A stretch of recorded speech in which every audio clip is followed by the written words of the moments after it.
The courthouse smelled faintly of polished wood and rain-soaked coats. My name is Nicholas Fletcher. I am 68 years old, and on that cold morning in Jefferson County, I walked through the courthouse doors with my son, Jackson, leaning on crutches beside me. His steps were uneven, tapping softly against the marble floor, each sound echoing between the tall stone walls like a metronome marking our dread. The morning light filtered through the blinds, slicing the air into stripes of gold and shadow that fell across the faces of strangers who whispered our name. I could feel their eyes tracing the limp of my son, the rumors about his wife, and the quiet pity they did not dare to voice. We moved down the aisle together, the sound of Jackson's crutches blending with the shuffle of our shoes. He was 35, far too young to have the weariness of a man twice that age. His jaw was tight, and his left hand trembled as he clutched the handle of his crutch. I did not speak. There were no words that could make this easier. We reached the defense table, and he sat slowly, breathing through the pain he tried to hide. The courtroom was colder than I remembered.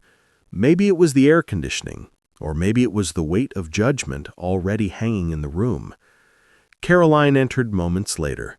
She wore a gray suit, sharp as a blade, her hair perfectly coiled, her heels striking the floor with a deliberate rhythm. Behind her, her parents followed like a royal entourage, their expressions painted with superiority. Caroline glanced at Jackson, then at me, her mouth curving into the faintest smile of triumph. She whispered something to her father, and he chuckled quietly, confident that this was already over. They took their seats with the elegance of people who believed they owned the outcome. The clerk called the case. The hum of conversation died down to a low murmur. I could hear the faint rustle of papers and the creak of the judge's door opening. Everyone rose when Judge Elijah entered. He was older than the last time I'd seen him. Silver hair at his temples, a heavier frame under the black robe, but his eyes were still sharp, cutting through the room like searchlights. He took his seat, scanned the courtroom, and then his gaze stopped. His eyebrows twitched slightly. I saw recognition spread across his face like a sudden gust of wind. His lips parted, and in a voice meant only for me, he muttered, "Why are you here?" The words struck me with a strange familiarity, as if we were standing in another courtroom from another lifetime. The silence that followed was absolute. Even the ceiling fans seemed to pause. Jackson looked up at me, confusion flickering in his eyes, but I did not respond. I kept my focus on the judge, on the past that was now staring me straight in the face. My heart beat steadily, not from fear, but from something older. It was the discipline that never dies. Elijah cleared his throat and continued with the case as if nothing had happened, but his hands trembled slightly as he shuffled the papers in front of him. Caroline's lawyer whispered into her ear, and she nodded without even glancing our way. I watched her polish the corner of her wedding ring with her thumb, a meaningless gesture now that love had been replaced by calculation. Jackson sat beside me, silent, eyes lowered, his shoulders stiff with shame. I wanted to tell him that he did not have to fight alone, that strength sometimes hides in quiet patience, but I also knew that words could wait. Actions could not. The courtroom air felt heavier by the minute. A photographer adjusted his lens near the back row. The flash went off accidentally, startling a few people. Elijah glared briefly before motioning for him to stop.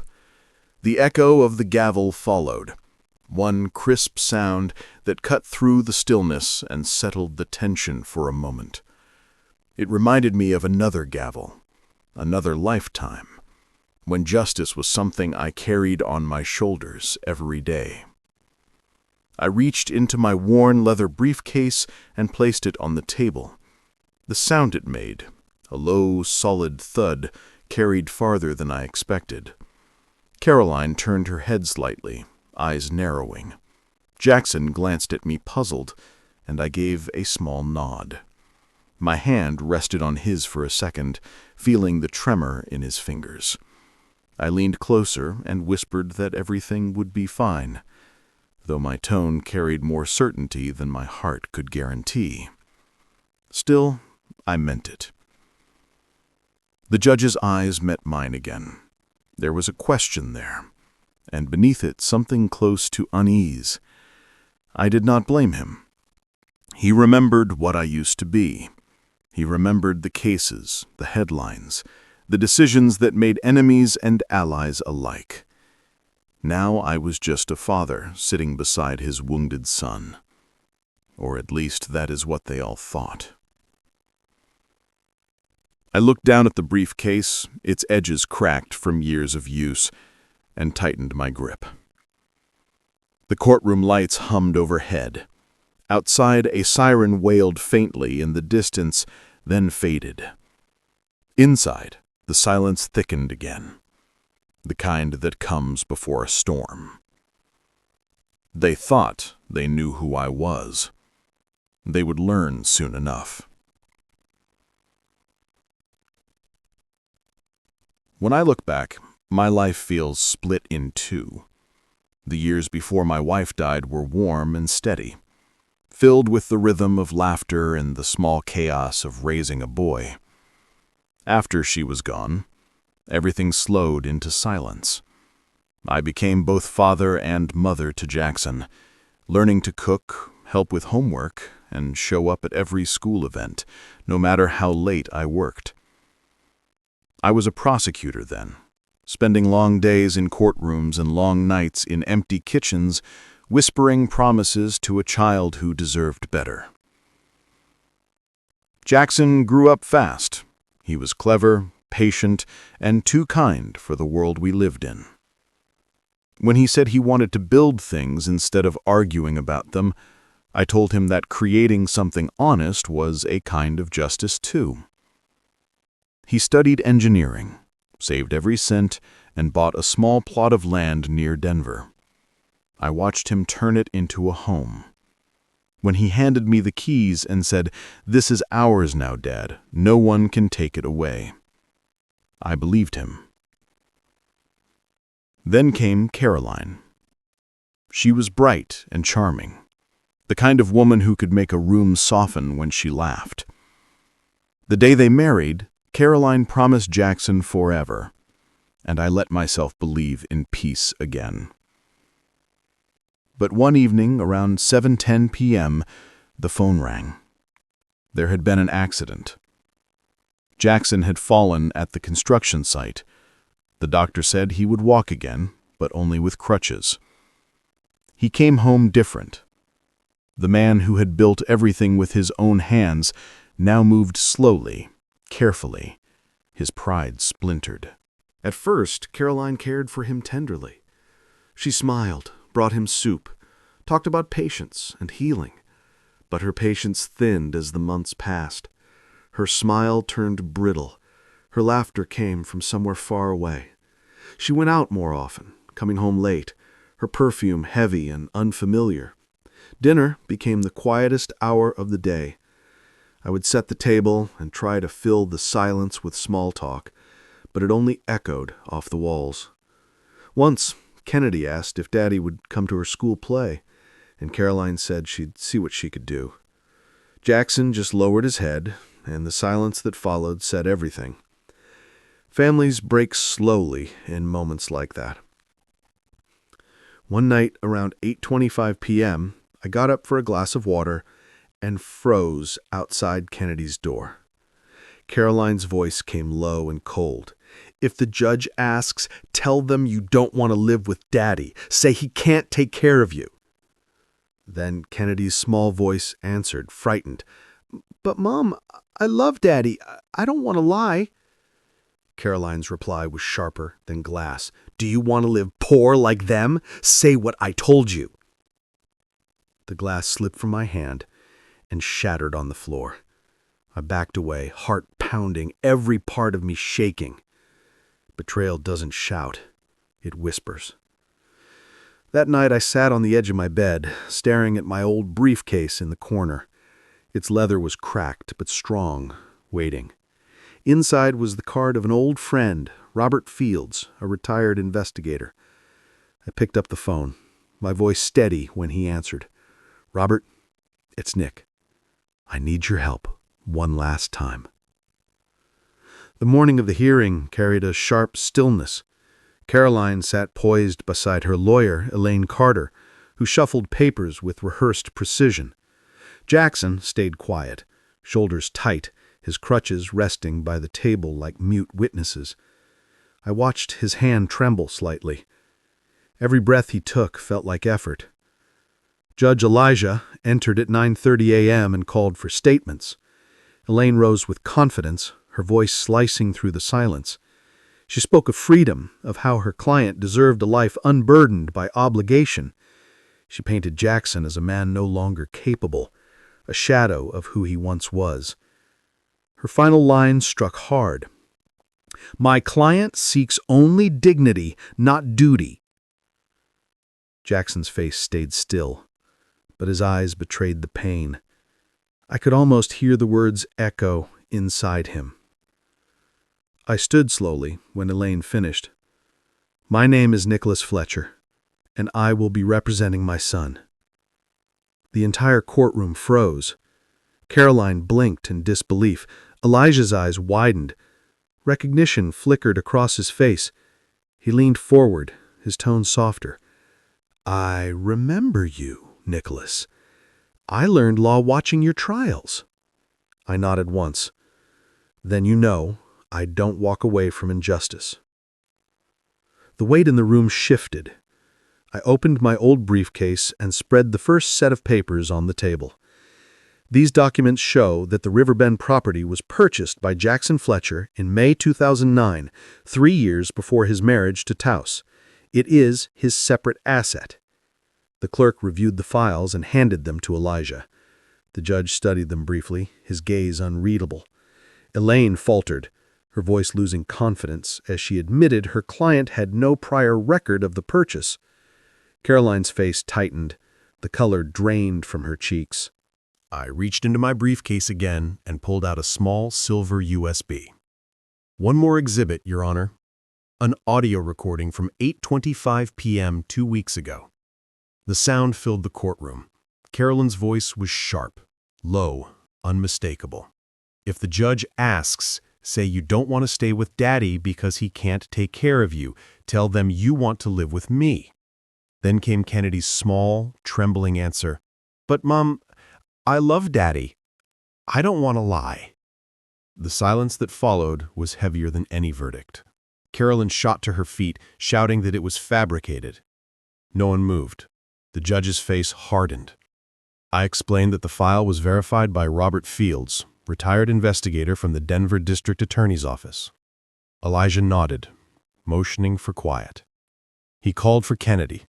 The door opened and she walked in, holding her small stuffed rabbit, her eyes red but determined. She climbed into the witness chair and spoke softly. "I love my daddy. He helps me with my drawings. I don't want to lie anymore." Her words broke the room open. Some people wiped their eyes. Others just sat stunned. Jackson bowed his head, crying quietly. I rested my hand on his shoulder. Elijah turned toward me, his tone filled with quiet respect. "Years ago, you walked away from power to keep your integrity. I see that nothing has changed." For a moment, no one spoke. Even Caroline's lawyers seemed frozen, papers limp in her hands. Elijah drew a breath, then said firmly, "This court will recess until 2 p.m. Final judgment will be delivered." Then the gavel struck once, crisp and final. Around us whispers swirled, but I stayed seated beside my son. Kennedy turned and smiled faintly. That was all I needed. For the first time in many years, I felt no rage, no grief, only quiet certainty. The truth was no longer buried. It was standing tall in daylight. The courtroom was packed when we returned that afternoon. The air felt thick, like the room itself was holding its breath. Judge Elijah entered at 2 o'clock sharp, his expression calm but unreadable. He sat down, adjusted his glasses, and began reading the verdict in a voice that carried the weight of finality. After reviewing all evidence and testimony, the court rules in favor of Mr. Jackson Fletcher. The property located at Riverbend Lane remains his sole and rightful ownership as it was acquired prior to marriage. Full custody of Kennedy Fletcher will be granted to her father and grandfather, while Mrs. Carolyn Torres shall receive supervised visitation under court oversight. The sound that followed was not applause, not even whispers, but a quiet wave of release. Jackson lowered his head, and his shoulders began to shake, silent tears slipping down his face. I placed my hand on his back, feeling the tremor fade into steady breaths. Kennedy ran from her seat and threw her arms around him. For the first time in years, my son smiled, not out of politeness, but because the weight had finally lifted. Elijah closed the folder, his tone now softer. "Justice has its pace, Mr. Fletcher, but it has never forgotten you." I nodded in gratitude, unable to speak. Caroline sat motionless, her face pale and drawn. Elaine gathered her papers quietly, avoiding her gaze. When the gavel struck for the last time, Caroline stood, turned slowly, and walked out of the courtroom.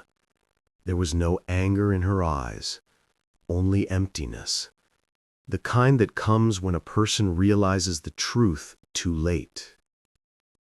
Outside, the late sunlight spilled through the courthouse doors, warm and golden, washing over Jackson and Kennedy as they stepped into the open air. For the first time in a long while, it felt like morning again. In the weeks that followed, the world settled into quieter rhythms. News spread that Caroline's wealthy companion had left her once he learned she had lost the case. The expensive car disappeared from her driveway. Her name, once whispered with envy, became a topic people spoke of softly, with pity. One afternoon near dusk, I saw her standing at the edge of our fence. She looked older, thinner, her hands trembling as she held a small envelope. She said she was sorry, that she had been terrified of being forgotten, terrified of living small. Her voice cracked when she said she only wanted to feel in control of her life. I listened in silence. Behind her words, I could hear regret, not excuses. When she looked up, tears clinging to her lashes, I told her there was nothing left to forgive. The damage was done, but so was the lesson. She nodded once and walked away, and I watched her go without resentment. Some people learned through loss what others learned through love. That night we sat down to dinner together, just the three of us. The house smelled of roasted chicken and rosemary, the kind of scent that used to fill our home before everything fell apart. Kennedy laughed as she told a story from school, her voice bright and sure. Jackson joined in, his legs still weak, but his spirit lighter. The house felt alive again, filled with ordinary warmth that no court could give or take away. Later, when the dishes were done and the lights dimmed, I sat on the porch. The last rays of sun brushed across my old briefcase on the cable beside me. Its leather was cracked, its corners worn, but it looked peaceful now, like something that had served its purpose. I closed it gently, hearing the soft click of the lock, and let the quiet settle around me. Life, I thought, has a way of returning what it owes, though never in the form we expect. Justice sometimes sleeps, but it never dies. Truth and family, once found again, cannot be taken away. I looked toward the window where Jackson and Kennedy were laughing, their silhouettes framed by the warm light of home. And for the first time in many years, I felt that peace had finally chosen to stay.